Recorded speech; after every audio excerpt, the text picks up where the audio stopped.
और आज मैं आप लोगों के फरमाइश पर आज का यह टॉपिक प्रस्तुत कर रही हूँ। बहुत सारे स्टूडेंट्स ने मुझसे कहा कि प्रथम विश्व युद्ध पर उसके कारण के बारे में मैंने बताया था, मैंने उसके परिणाम के बारे में नहीं बताया था, उसके रिजल्ट के बारे में नहीं बताया था, उस पर बताने का आग्रह किया। तो मैं आज आपके लिए इसी विषय पर कुछ लेकर के आई हूँ, बहुत ही सरल और सहज भाषा में। इसे आप पूरा देखिए, लाइक कीजिए, शेयर कीजिए, कमेंट कर सकें तो अच्छी बात। आज का हमारा जो टॉपिक है वह है प्रथम विश्व युद्ध के परिणाम, क्या रिजल्ट हुए थे फर्स्ट वर्ल्ड वॉर की। यह एक बहुत ही महत्वपूर्ण घटना है विश्व इतिहास में। जैसा कि हम जानते हैं, प्रथम विश्व युद्ध यह इतना भयंकर, इतना भीषण युद्ध था कि इसमें लगभग 84 लाख लोग मारे गए थे। लगभग 3 करोड़ लोग घायल हो गए, बंदी बना लिए गए, लापता हो गए। इस युद्ध में 6.5 करोड़ लोगों ने भाग लिया। यह एक बहुत बड़ी संख्या है। ये तो प्रत्यक्ष रूप से हम कह सकते हैं, लेकिन अप्रत्यक्ष रूप से कितने लोगों ने इस युद्ध में भाग लिया था और कितने लोग इस युद्ध से प्रभावित हुए, यह कहना तो उसका कोई हिसाब ही नहीं है। तो इस तरह हम कह सकते हैं कि प्रथम विश्व युद्ध आधुनिक विश्व के इतिहास में एक बहुत ही भयावह घटना थी।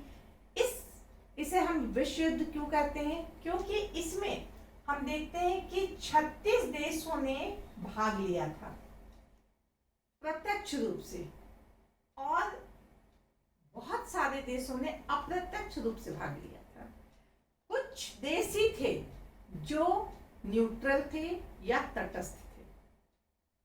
तो इस तरह से हम कह सकते हैं कि इस युद्ध ने पूरे विश्व को प्रभावित किया था। अगर आप कहें कि क्या भारत को भी प्रभावित किया था, तो बिल्कुल भारत को भी प्रभावित किया था।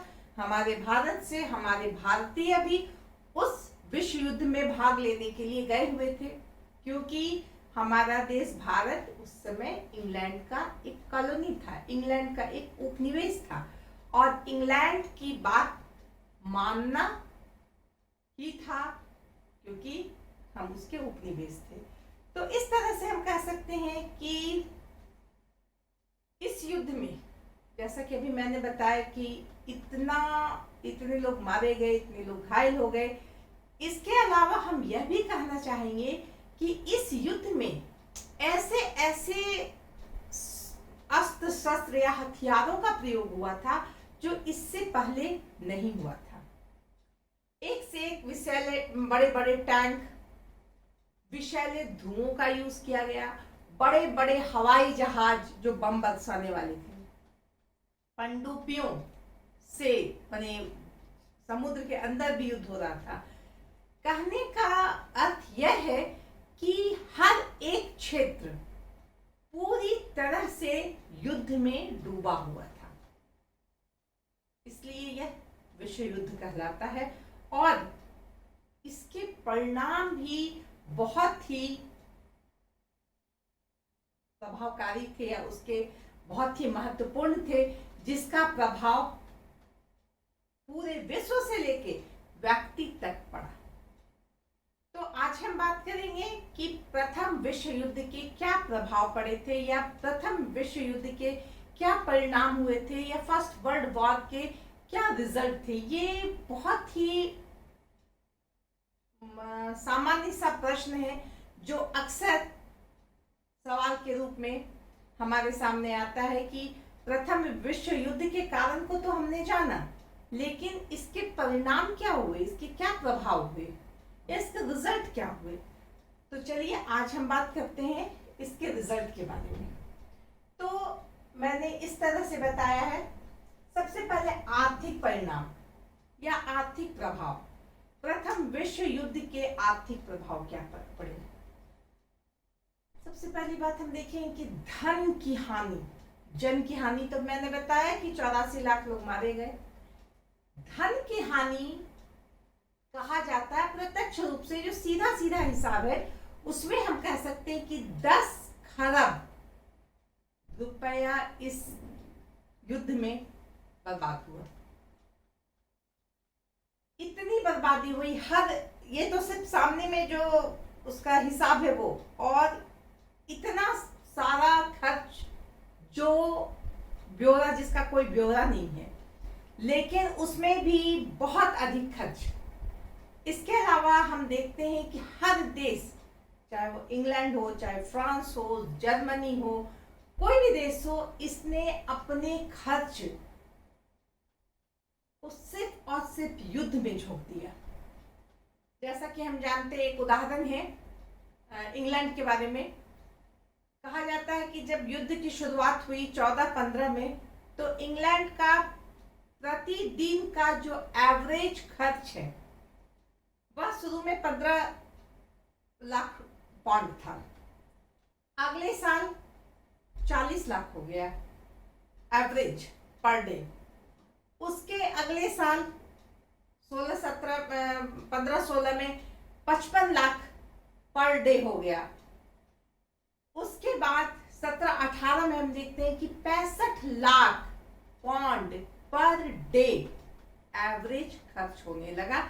इससे हम यह अनुमान लगा सकते हैं कि किस तरह युद्ध की विभीषिका बढ़ते गई, किस तरह युद्ध में धन खर्च होने लगा, किस तरह से वृद्धि होने लगी। जो ऋण, इस पे जो उधार था, शुरू में 7,000 कुछ पाउंड उधार था, वह बढ़ करके 74,000 या 75,000 के करीब हम कह सकते हैं उतना हो गया। इसी तरह हम देखते हैं कि फ्रांस हो, जर्मनी हो, इन सभी देशों में इतने अधिक खर्च हुए कि इन्हें ऋण लेना पड़ा, और इनकी जो है, माने इनका जो उधार है वह 4 गुना ज्यादा, 10 गुना ज्यादा बढ़ गया। तो यह एक बहुत बड़ी हानि थी आर्थिक क्षेत्र में, क्योंकि आर्थिक क्षेत्र में अगर ऐसी हानि होगी तो इसका हर तरफ इसका प्रभाव हम पाएंगे। जैसा कि हमने बताया, धन की हानि हुई तो राष्ट्रीय ऋण बढ़ गया, राष्ट्रीय ऋण बढ़ा तो आर्थिक संकट भी बढ़ गया। आर्थिक संकट बढ़ने से अन्य क्षेत्र में प्रभाव आने लगा, उत्पादन में वृद्धि कम हो गई, चाहे वो कृषि का क्षेत्र हो, चाहे उद्योग धंधे का क्षेत्र हो, क्योंकि जो पैसा, जो रुपया खर्च करना चाहिए कृषि के क्षेत्र में, वो कृषि के क्षेत्र में ना करके युद्ध में किया जा रहा था। जो खर्च उद्योग धंधों में करना चाहिए, उद्योग धंधों के क्षेत्र, धंधे के क्षेत्र में करना चाहिए, वह खर्च युद्ध के क्षेत्र में होने लगा। अब हथियार बनाने में अधिक खर्च होने लगा, बम बनाने में खर्च होने लगा, षड्यंत्र रचने में खर्च होने लगा।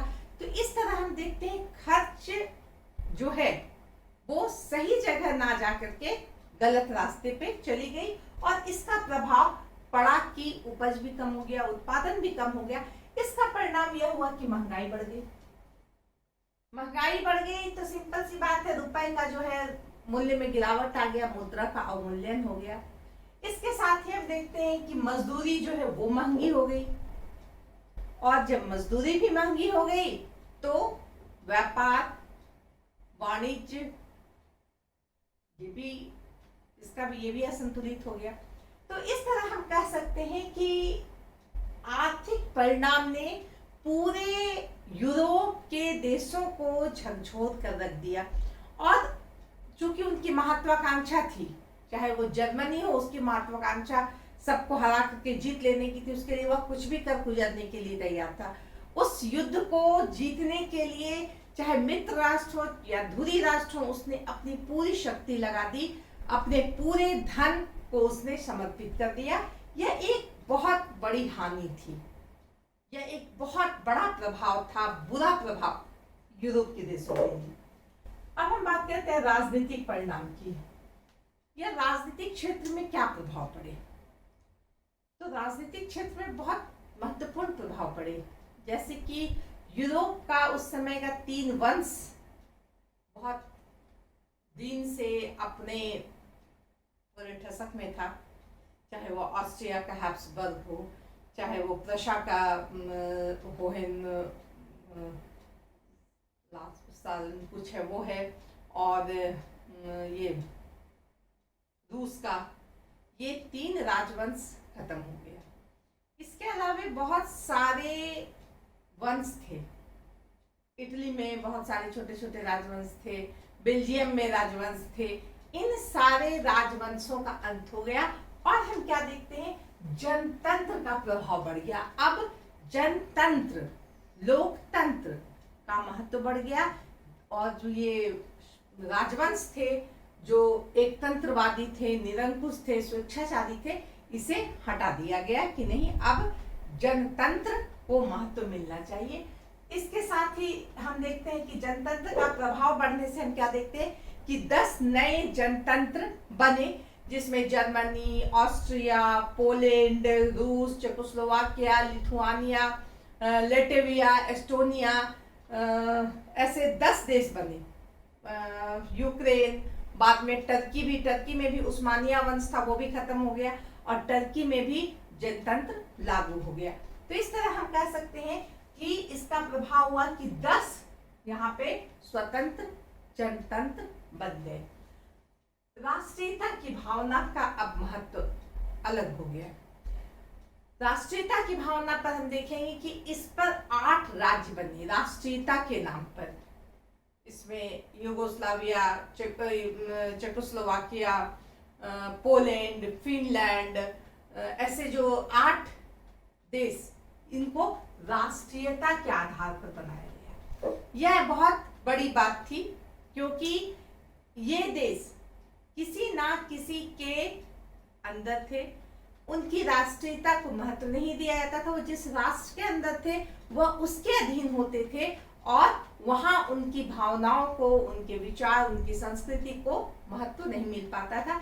लेकिन प्रथम विश्व युद्ध के बाद हम पाते हैं कि 10 जनतंत्र बना और 8 देश को राष्ट्रीयता के आधार पर बनाया गया। आत्मनिर्णय का अधिकार कहा गया था, जब युद्ध हो रहा था तो कहा गया था कि आत्मनिर्णय का अधिकार मिलेगा। अब देश अपनी इच्छा से अपने अनुसार काम करेंगे। लेकिन यह कहने की बात थी, इसमें हम देखते हैं कि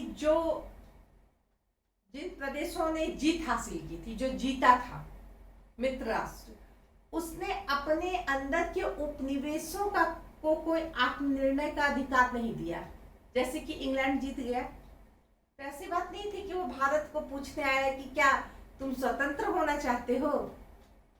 वो सिर्फ कहने की बात थी, करने की बात ये थी कि आत्मनिर्णय का अधिकार जो है वह सिर्फ लिखा गया, उसको लागू नहीं किया गया।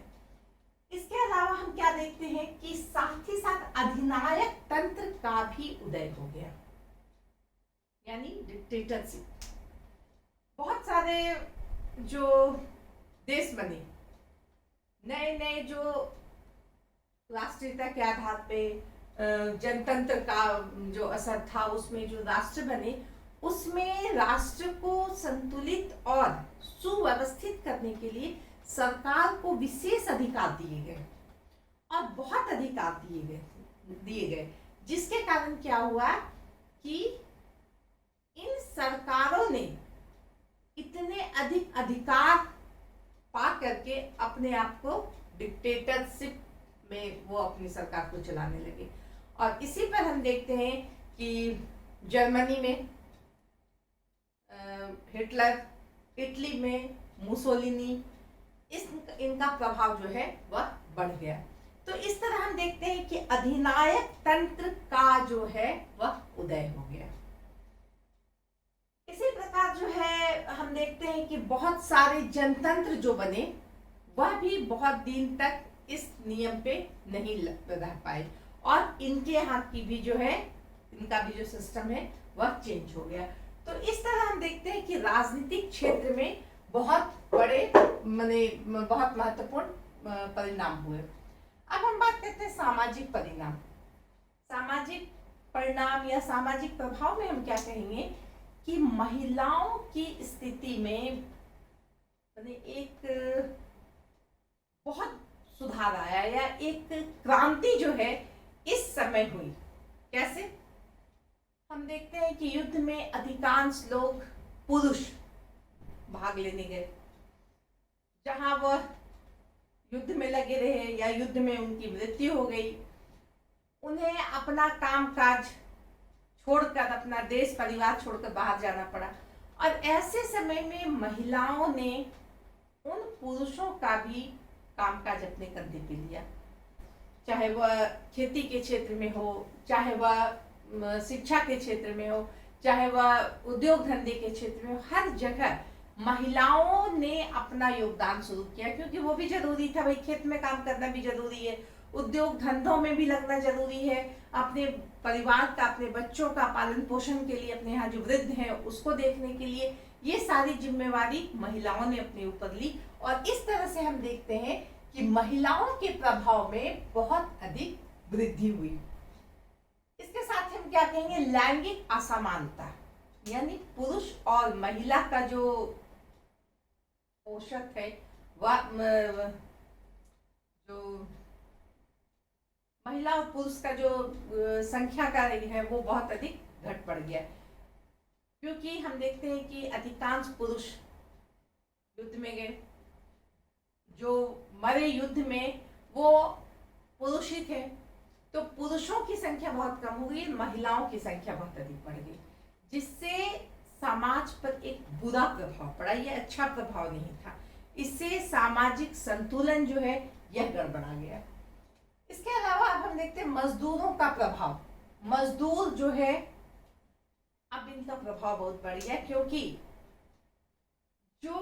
जिस कारखाने में श्रमिक काम करते थे, जो वहाँ कर्मचारी थे, उनके युद्ध पे चले जाने से इन क्षेत्रों में इन मजदूरों को लाया गया। चाहे वो कोई भी क्षेत्र हो, वहाँ मजदूरों को लाया गया और मजदूरों को विशेष ट्रेनिंग दी गई, मजदूरों को अच्छा वेतन दिया जाने लगा, क्योंकि इसकी आवश्यकता थी। इससे हम देखते हैं कि मजदूरों का प्रभाव बढ़ा और साथ ही साथ मजदूर दल भी अपना प्रभाव बहुत अधिक बढ़ा दिया। समाजवाद को बल मिला। जैसा कि हम जानते हैं कि 1917 में रूस में जो बोल्शेविक क्रांति हुई, उसमें समाजवाद, साम्यवाद का हमें दर्शन होता है, जिसके तहत हम क्या देखते हैं कि जिसके पास जमीन नहीं है, जमींदारों से जमीन लेकर उनको दे दी गई, भूमिहीनों को दी गई। जो फैक्ट्री है, जो उद्योग धंधे हैं, वह सरकार अपने अंदर ले ली। तो इसी तरह की व्यवस्था यहाँ भी युद्ध के बाद होने लगी, क्योंकि लगा कि इस व्यवस्था के द्वारा हम अपने देश को, अपने समाज को सही स्थिति में ला सकते हैं, और समाजवादी जो विचारधारा थी उसको बल मिला। सरकार इन जो नए नए बने जनतंत्र या नए नए जो देश बने या जो पुराने भी देश थे, वहां पर अपने देश की स्थिति को सही करने के लिए सरकार अपने अंदर सब कुछ ले लेती है। ये अलग बात है कि बाद में ये पूंजीपति उनसे अलग हो जाते हैं, लेकिन शुरू में अपने देश को एक मजबूती प्रदान करने के लिए इस समाजवाद को लोगों ने अपनाया और इसको एक अलग जगह मिला। लोग अब जानने लगे समाजवाद क्या है, ये तो बड़ा अच्छा चीज है। राष्ट्रसंघ की स्थापना, ये एक बहुत बड़ी बात है कि राष्ट्रसंघ की स्थापना हुई। राष्ट्रसंघ क्या था? विश्व में ऐसी बर्बादी, विश्व में ऐसा युद्ध, ऐसा भीषण युद्ध ना हो जिससे जन धन की हानि हो, इसके लिए इस संस्था की स्थापना की गई, जिसका उद्देश्य था विश्व शांति कायम करना। जो धन युद्ध में लगाया जा रहा, वह धन युद्ध में ना लगा के जन कल्याण के कार्यों में लगाया जाए, वह काम विकास के कार्यों में लगाया जाए। इसके लिए बहुत सारे नियम कानून बनाए गए कि किस तरह से देश को रहना है, कौन से सीमा का उल्लंघन नहीं करना है, ताकि सभी देश शांति से अपने अपने क्षेत्र में अपने अपने लिमिटेशन में रहें। तो इस तरह से राष्ट्रसंघ की स्थापना एक प्रयास, पहला प्रयास था विश्व में शांति बनाए रखने का। यह अलग बात है कि राष्ट्रसंघ की स्थापना जिस उद्देश्य से हुई थी वह सफल नहीं हुई, और पुनः हम देखते हैं कि 1939 में 1939 में फिर से सेकेंड वर्ल्ड वॉर शुरू हो गया। लेकिन फिर भी हम यह कह सकते हैं कि विश्व शांति के लिए यह जो प्रयास था यह एक बहुत अच्छा प्रयास था। इसी को फिर आगे बढ़ाया गया। तो इस तरह से हम कह सकते हैं कि प्रथम विश्व युद्ध के परिणाम बहुत ही महत्वपूर्ण थे, और इस युद्ध का प्रभाव या परिणाम किसी एक क्षेत्र में नहीं पड़ा। हम देखते हैं कि बहुत सारे वैज्ञानिक प्रगति इस क्षेत्र में होने लगे। क्यों वैज्ञानिक प्रगति होने लगे? इसलिए कि अब जैसे कि युद्ध में मान लीजिए कि किसी को लगा, कि जर्मनी को लगा कि मेरे से ये मिस्टेक हो गया था, इस बार तो मुझे ये करना है। उसके लिए नए नए हथियार बनाना, वैज्ञानिक प्रगति के द्वारा जो है अपनी प्रगति करना, सृजनात्मक कार्य में हो चाहे विध्वंसात्मक कार्य में हो, वैज्ञानिक प्रगति के द्वारा जो है लोग अपना भविष्य देखने लगे। और इसके साथ ही हम देखते हैं जो पूरे विश्व में एक अव्यवस्थित स्थिति आ गई थी, जो उत्पादन का अभाव हो गया था, या बहुत महंगाई बढ़ गई थी, बहुत सारे जो संकट आ गए थे, इसको दूर करने के लिए भी वैज्ञानिक प्रगति आवश्यक थी। इसीलिए हम कह सकते हैं कि वैज्ञानिक प्रगति भी एक बहुत बड़ा प्रभाव था। इस वैज्ञानिक प्रगति इस युद्ध का एक बहुत बड़ा प्रभाव था। इस तरह से हम कह सकते हैं कि सारा क्षेत्र, हर क्षेत्र इससे प्रभावित था, चाहे वो राजनीतिक हो, आर्थिक हो, सामाजिक हो, हर क्षेत्र प्रभावित हुआ। और इसके साथ ही मैं आज का ये चैप्टर यहाँ समाप्त करती हूँ। धन्यवाद।